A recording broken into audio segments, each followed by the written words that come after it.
I met Ebony in 1999. She was 2 years old and had just moved from Chicago to Madison. So I got to know her at a very young age. And from the beginning, she was just a joy to be around.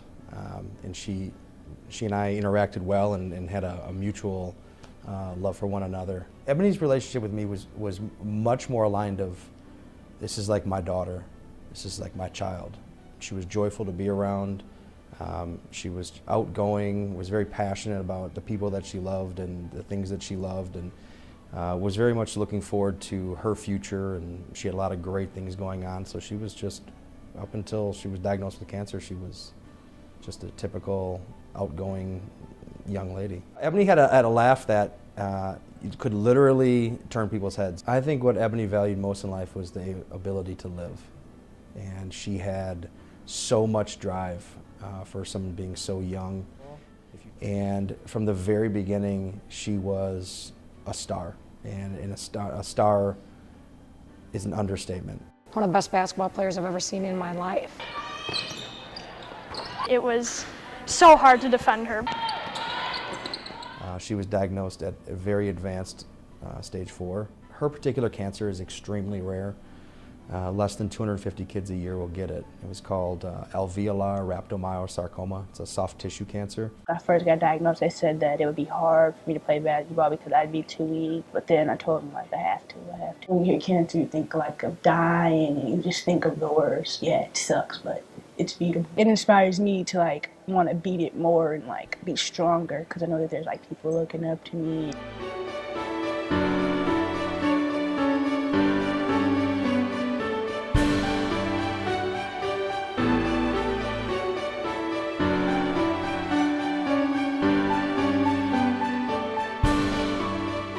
LeBron James took a huge liking to Ebony, and he sent a limo up here and brought us all down there. I was able to go with her, and he brought her in the locker room, did pregame warm-ups with her. At the end of it, which I thought was really cool, he gave her all of his game-worn jerseys and shoes, and he signed them, and he gave her his cell phone number. And he said, you call me anytime you want to, you text me anytime you want to. The day Ebony got diagnosed is a day that I will never forget. I remember it very vividly. And I get a text message from her aunt that said Ebony passed out at school. At that particular time, Ebony was living with me, and immediately I sent text messages to her to see if she was okay at the hospital, and I ended up leaving the movie theater and driving down to Meriter Hospital.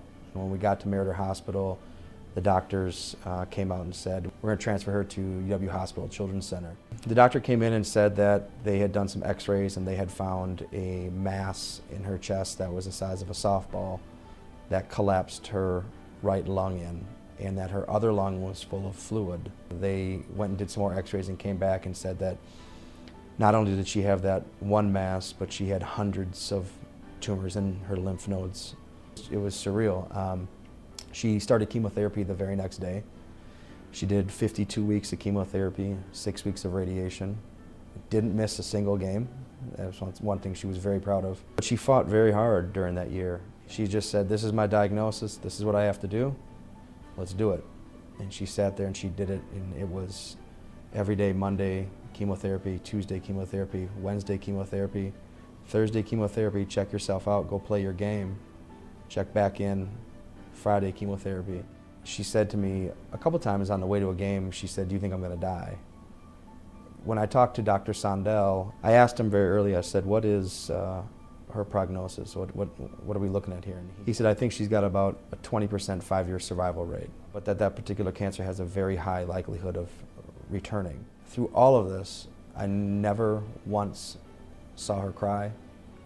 I never saw her cry. It was just amazing. And I never saw her complain.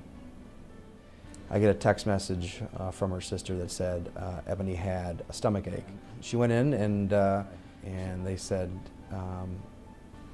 it's happening, you're dying. And I remember her sitting there, everyone was there that was just shocked. And she said, okay, she said, so how much time do I have? And they told her, you have anywhere from 3 days to 3 weeks. November 25th of 2015, she ended up passing away at about 9:30 in the morning. I would sit with her for those last 2 days. I sat with her from 9 in the morning till about midnight at her bed, and I remember holding her hand, and when she was sleeping, I remember telling her it was okay, she could go. And I remember the night before she died, and this is one memory that stands out above all, is that she had been sleeping for about 3 or 4 hours, and it was about midnight, and it was far past visiting hours. And I had to be at work the next morning, and I went over there and I gave her a kiss on the forehead, and she opened her eyes real wide and looked right at me, and I said, hey, you know what, I love you, I'll see you tomorrow. And she looked up at me, kind of nodded, put her hand up, and I remember holding her hand, and then she closed her eyes, and I remember walking out, and I actually stopped at the door, and I turned around and looked at her, and I thought to myself, that was probably going to be the last time I saw her. And I was right. She ended up dying the next morning.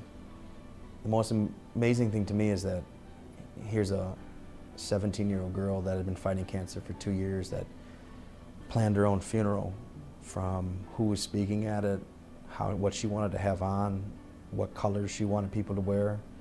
She wanted everyone to wear pink and blue. That's something that a child shouldn't have to do. I mean, who plans their own funeral?